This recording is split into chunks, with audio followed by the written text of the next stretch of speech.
want to present about the organizational Starbucks. So, let me introduce myself first. My name is Nuralia Madiha binti Rosli. My metric card number is 14D8019F1066. Okay, I want to tell to all of you about the way Starbucks sustain their organizational culture.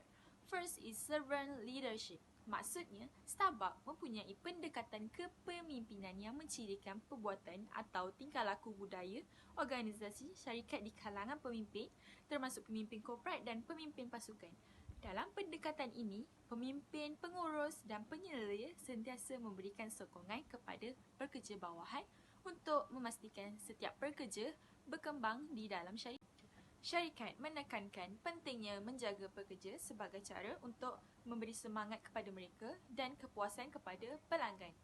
Ini menunjukkan bahawa pentingnya tindakan pengurusan atasan memberi kesan besar kepada budaya organisasi melalui kata-kata dan tingkah laku pihak atasan. Okay, second is a relationship-driven approach. Apa itu relationship-driven approach?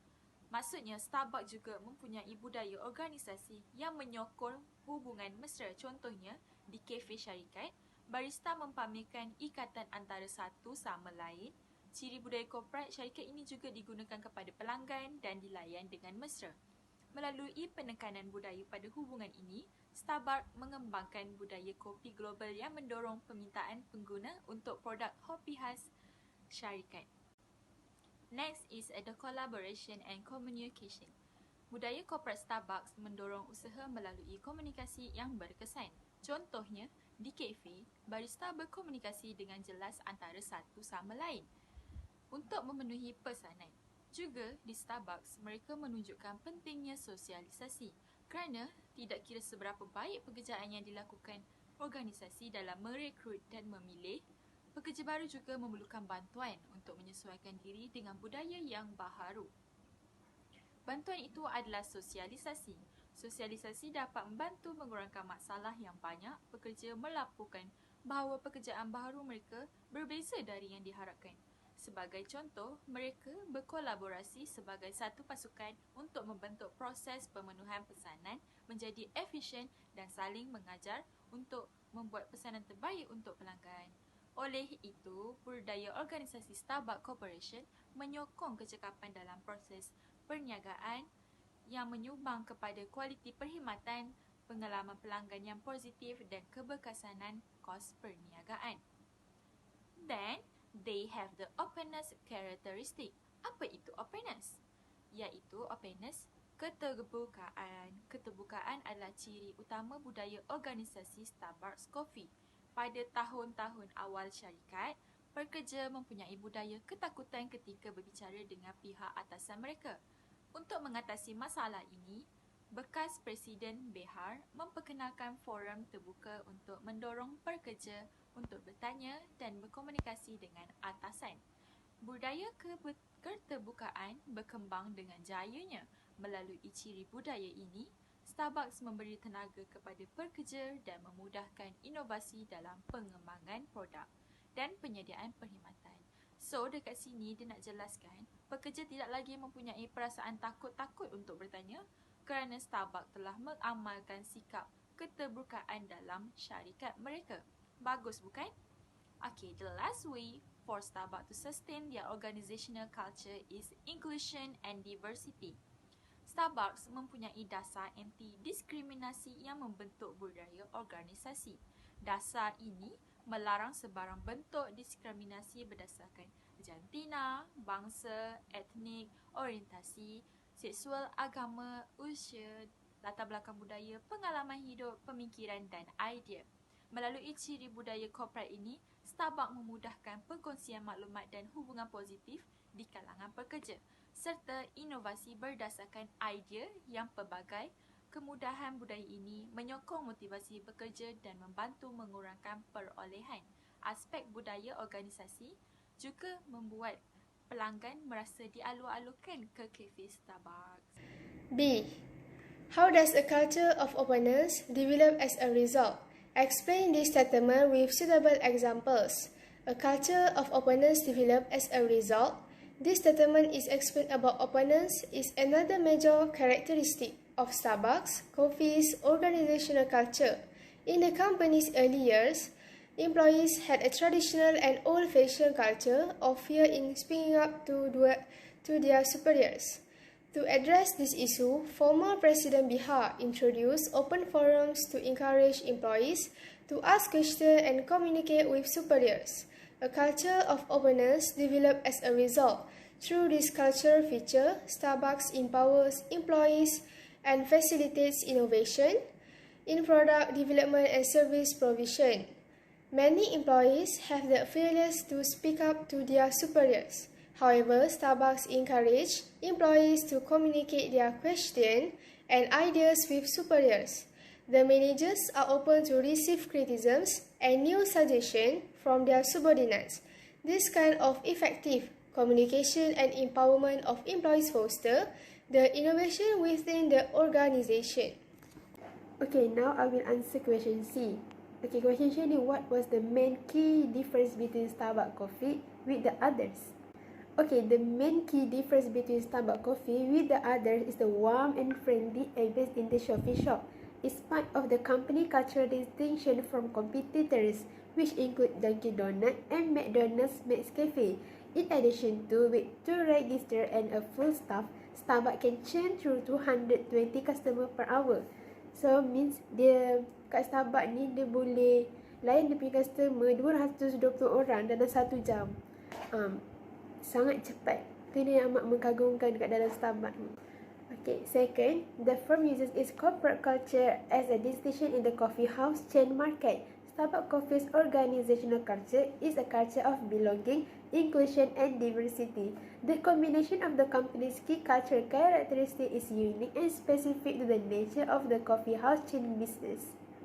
Okay, third, Starbucks Corporation has a servant leadership approach, which characterizes the behavioral manifestation of the company's organizational culture among leaders, including corporate leaders and team leaders.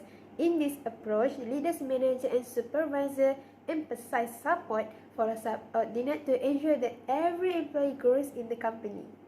Okay, so kat dalam Starbucks ni, dia punya pemimpin, pengurus dan penyelidik ni ditekankan sokongan kepada pekerja bawahan untuk pastikan bahawa setiap pekerja dia dapat berkembang kat dalam syarikat ni. So, dia tak nak dia dalam pekerja Starbucks ni ada yang tertinggal ke belakang. So, dia nak pastikan, dia nak lahirkan pekerja yang hebat kat dalam Starbucks ni. Fourth, Starbucks also has an organization culture that support warm and friendly relationship. For instance, at the company's cafes, baristas are highly warm and friendly bonds with each other. You will see in the Starbucks, they call their employees partners because they are all partners in shared success. Through this cultural emphasis on relationship, Starbucks developed the global coffee culture that drives consumer demand for the company's specialty coffee products. Fifth, at the cafes, baristas clearly communicate with each other to fulfill orders. Also, they collaborate to make the order fulfillment process efficient. Thus, Starbucks Corporation organizational culture support efficiency in business processes, which contribute to quality of service, positive customer experience, and business cost effectiveness. As we know, Starbucks never serve coffee that has been sitting for longer than 30 minutes. Baristas manage 4 batches of coffee at one time, rotating each at least every 15 minutes and never allowing one to sit longer than 30 minutes. They do this even during off-hour, throwing away coffee rather than serve anything else.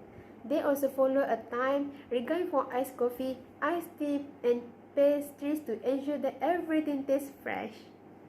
So, maksudnya layanan kat dalam Starbucks ni amat bagus sebab Starbucks ni dia tak akan buat customer dia tertunggu-tunggu dengan lama. So, bila customer ni dah order, dia akan pastikan dia dapat servekan makanan atau minuman tu dengan secepat yang mungkin. Sebab dia nak pastikan makanan dan minuman yang dia bagi tu dalam keadaan yang bagus, fresh.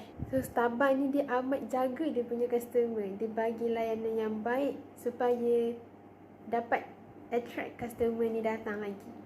Okay, and last, through this cultural feature, Starbucks empowers employees and facilitates innovation in product development and service provision. Starbucks has anti-discrimination policy that shape its organizational culture based on gender, race, ethnicity, sexual orientation, religion, age, cultural background, life experience, thought, and ideas. This cultural facilitation support employee motivation and help minimize turnover. This aspect of the company's organizational culture also make customer feel welcome at Starbucks cafes.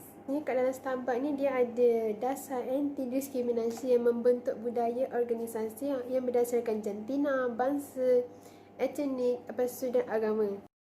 Hi, Assalamualaikum. My name is Nuralia Syasya. Now I want to share with you the answer of question D. The question is how Starbucks coffee serve their workers. In the first place, as you know, Starbucks really taking care about their workers.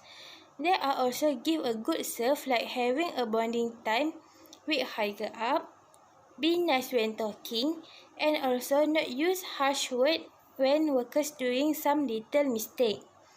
As a manager, I believe when I treat workers well, they will treat customer well too because they in good mood while working. So kat sini maksudnya, tak ada jurang antara orang atasan dengan pekerja biasa.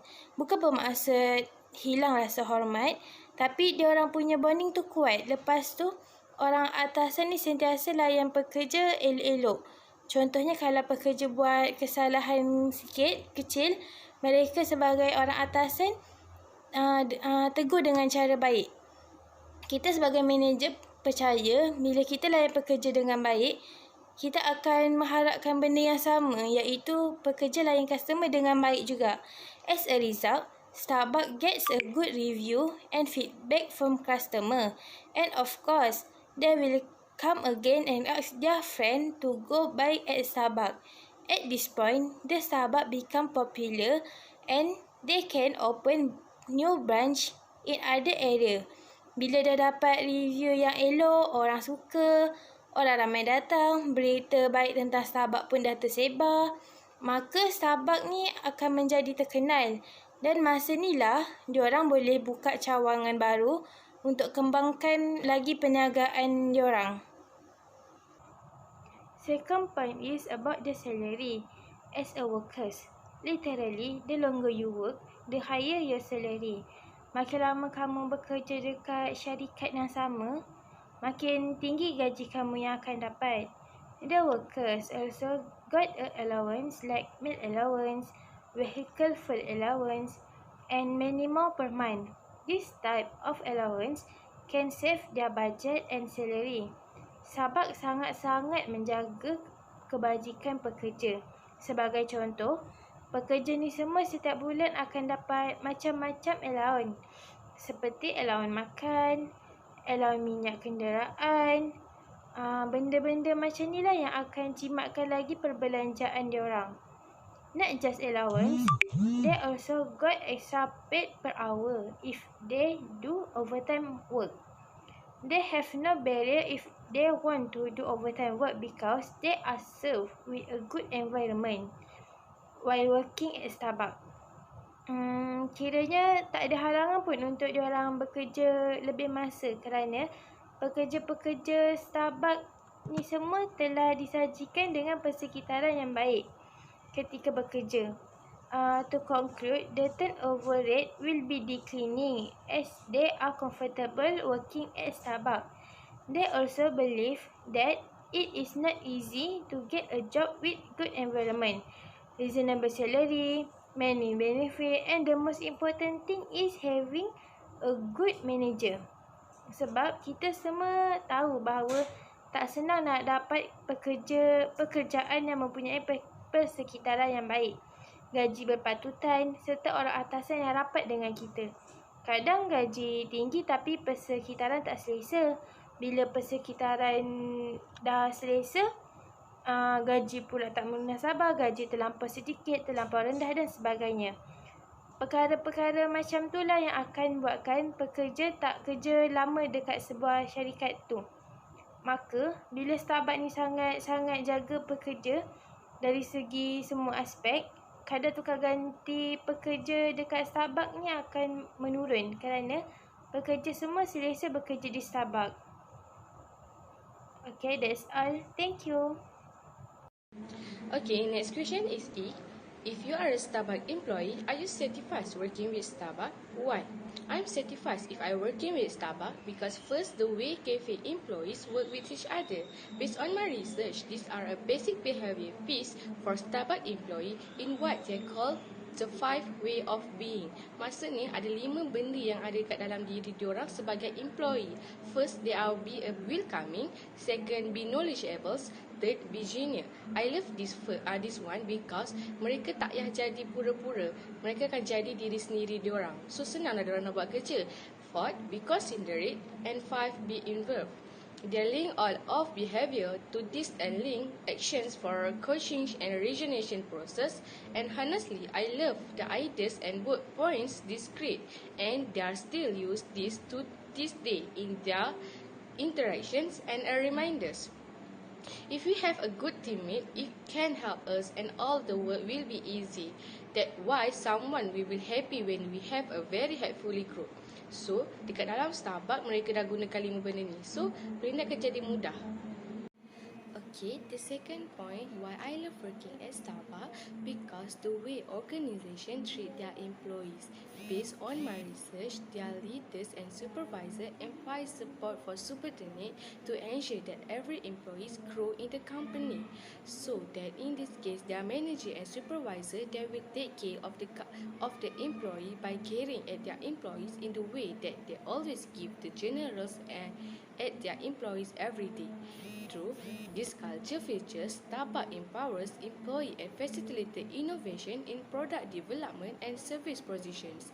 With the spirit of having a leader, it makes us feel more motivated and comfortable to work at Starbucks and always make our heart feel calm. Okey, untuk poin ini dia mengatakan bahawa bila pekerja mempunyai leader yang bagus, dia akan memberi semangat yang tinggi kepada kami. So kami akan rasa suka bekerja sebab leader kami sentiasa support, memberi kata-kata semangat hari-hari. Siapa je yang tak suka, siapa je yang tak bahagia kan? So selain tu, leader juga dia akan fikir satu inovasi untuk memudahkan kami pekerja untuk melakukan tugas. So the last point is I love working at Starbucks because they have a great workplace and great benefits. Starbucks is the great place to work. It's hard in this world this day to find a company that offers so many great benefits across the board. Because of that, it's hard not to be happy about it all.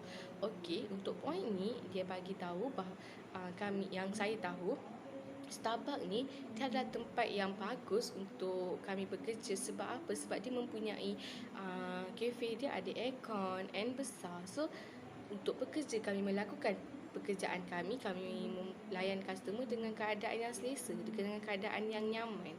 So Starbucks pula dia ada bagi dekat pekerja satu faedah, banyak faedah yang besar. Bukan satu tapi banyak. So antara faedah yang pekerja dapat bila bekerja dekat Starbucks adalah antaranya perlindungan kesihatan, rancangan 401k, cuti ibu bapa, perlindungan.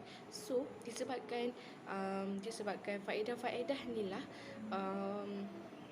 kami suka bekerja dekat Starbucks tu. Sebab zaman sekarang nak dapatkan faedah benefit daripada jadi employees dekat dalam satu-satu company atau satu kafe atau satu tempat kerja tu susah.